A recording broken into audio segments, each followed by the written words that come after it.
Science में ये carbohydrate क्या होता है? अगर हमें कोई भी काम करना है तो इसके लिए हमें चाहिए एनर्जी, और एनर्जी हमें मिलती है फूड से। और फूड में मोस्टली ये तीन चीजें होती हैं, कार्बोहाइड्रेट, फैट और प्रोटीन। और हमारी बॉडी को जो मोस्टली एनर्जी मिलती है वो मिलती है कार्बोहाइड्रेट से। कार्बोहाइड्रेट शुगर के मॉलिक्यूल से मिलके बना होता है। शुगर वही जो टेस्ट मीठी होती है। जब हम कोई भी चीज को खाते हैं तो हमारी बॉडी कार्बोहाइड्रेट को तोड़ती है सबसे छोटे फॉर्म में, और इसी सिंगल मॉलिक्यूल्स को हम बोलते हैं ग्लूकोज। यही ग्लूकोज हमारे ब्लड में डिसॉल्व हो जाता है और ब्लड के थ्रू ये हमारी पूरी बॉडी में एनर्जी को प्रोवाइड करता है। आपने हॉस्पिटल में देखा होगा, जब पेशेंट कुछ खा नहीं पा रहा होता तो डॉक्टर ग्लूकोज की बोतल को कनेक्ट कर देते हैं और यही ग्लूकोज सीधे ब्लड में डिसॉल्व हो जाता है और पेशेंट की जो बॉडी को जो एनर्जी की रिक्वायरमेंट होती है वो भी मिल जाती है। अगर आप पूरे नेचर में देखो, शुगर अलग अलग फॉर्म में एग्जिस्ट करता है। शुगर को समझने के लिए हमने इसको तीन पार्ट्स में डिवाइड कर दिया है, मोनोसैकेराइड, डाइसैकेराइड, पॉलीसैकेराइड। और मोनो का मतलब होता है एक, यानी कि शुगर एक मॉलिक्यूल से मिलकर बना हुआ है, जैसे कि ग्लूकोज। पर ऐसे दो और भी शुगर है, फ्रक्टोज और गैलेक्टोज। और फ्रक्टोज जो है वो मोस्टली फ्रूट्स में पाया जाता है, तभी तो उसको फ्रूट शुगर भी कहते हैं। गैलेक्टोज जो है वो डेयरी प्रोडक्ट से पाया जाता है, जैसे कि मिल्क। तो ग्लूकोज, फ्रक्टोज और गैलेक्टोज ये तीनों एक सिंगल मॉलिक्यूल शुगर है, तभी इनको हमने रखा मोनोसैकेराइड में। अब डाइसैकेराइड की बारी। तो डाइसैकेराइड यानी कि शुगर के दो मॉलिक्यूल।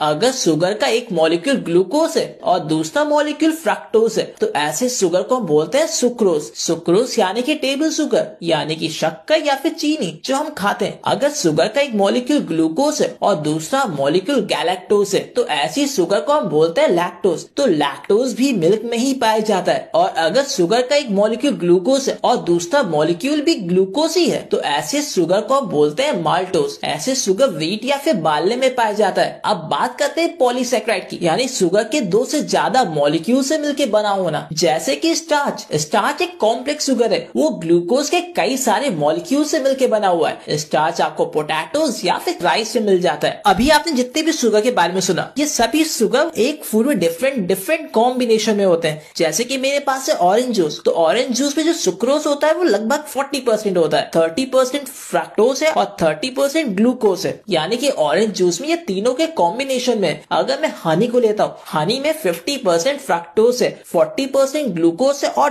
10% अदर शुगर है। सिंपल।